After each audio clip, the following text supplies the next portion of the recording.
நாகை அபிராமி சன்னதி திடலில் நகர காங்கிரஸ் கட்சி சார்பாக நீர்மோர் பந்தல் திறப்பு விழா இன்று நடைபெற்றது. நீர்மோர் பந்தலை திறந்து வைத்த தமிழ்நாடு காங்கிரஸ் கமிட்டி தலைவர் செல்வ பெருந்தகை பொதுமக்களுக்கு பல வகைகள் மற்றும் மோர் வழங்கினார். பின்னர் செய்தியாளர்களை சந்தித்து பேசிய அவர் கூறுகையில், நரேந்திர மோடி முதல்கட்ட தேர்தல் பிரச்சாரத்தில் பொய்யும் புரட்டையும் பேசி வந்தார். இரண்டாம் கட்ட தேர்தல் பிரச்சாரத்தில் மத ரீதியாக பேசினார். தற்போது மத ரீதியாக பிளவை ஏற்படுத்தும் வகையில் பேசி வருகிறார். மோடி எப்படி பேசி குட்டிக்காரணம் அடித்தாலும் இந்திய தேசிய மக்கள் அவரை புறக்கணிப்பார்கள். குறிப்பாக இந்த மண்ணில் RSS சித்தாந்தத்திற்கு இடமில்லை என்று கூறிய அவர், 10 ஆண்டுகள் ஏமாந்தது போதும் என மோடியை மக்கள் நிராகரித்து விட்டார்கள். வட மாநிலங்களில் வேண்டா மோடி என்ற கோஷங்கள் எழுந்து வருவதால் 400 தொகுதிகளுக்கு மேல் இந்திய கூட்டணி வெற்றி பெறும். எத்தனை தலைவர்களை கைது செய்தாலும் இந்திய கூட்டணி தலைவர்கள் அஞ்ச மாட்டோம் என்றும் பாஜக தலைவர்களுக்கு மட்டுமே அச்சம் உள்ளது என சாட்டினார். தமிழக தேர்தல் அதிகாரிகள் உண்மையாக இருக்கிறார்கள்.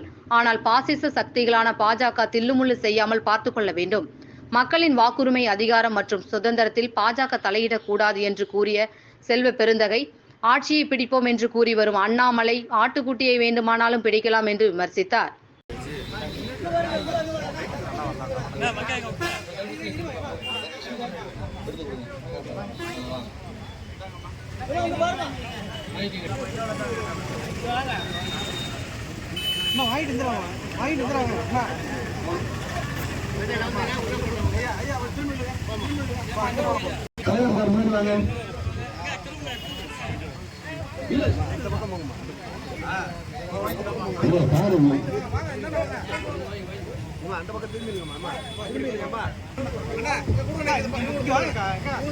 நேற்றைய தினம் தமிழ்நாடு காங்கிரஸ் கமிட்டியின் சார்பாக முதல் கட்ட தேர்தலை சந்திக்கும் பொழுது நான் அதை செய்தேன் இதை செய்தேன் என்று உண்மைக்கு புறம்பான பொய்யும் புரட்டும் பேசி வந்தார். இரண்டாவது கட்ட தேர்தல் மத ரீதியாக பேசி வந்தார். இப்பொழுது மத பிளவுகள், மத ரீதியாக இந்த நாட்டை பிளவுபடுத்த வேண்டும் என்ற முயற்சி செய்து கொண்டிருக்கிறார். ஒருபோதும் அவர் என்ன பேசினாலும், என்ன குட்டிக்கரணம் அடித்தாலும் இந்திய தேசிய மக்கள் அவரை புறக்கணிப்பார்கள். இந்த மண்ணில் RSS உடைய சித்தாந்தத்திற்கு இடமில்லை. நீண்ட நெடிய நாட்கள் மக்களை ஏமாற்ற முடியாது. 10 ஆண்டுகள் ஏமாந்தது போதும் என்று மக்கள் அவரை நிராகரித்திருக்கிறார்கள்.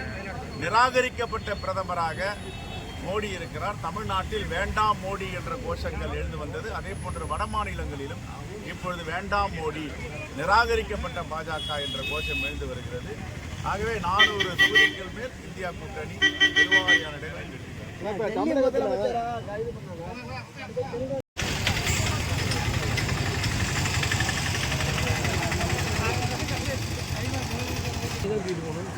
கொடுத்த தலைவர் கையில தான் நான் தலைவர் தான் அவர்கிட்ட கையில தான் வாங்கிட்டு நானும் போனது பெரிய குடியா இருந்துச்சு. மூஞ்சில் அடிக்கிறது இது வந்துட்டு இது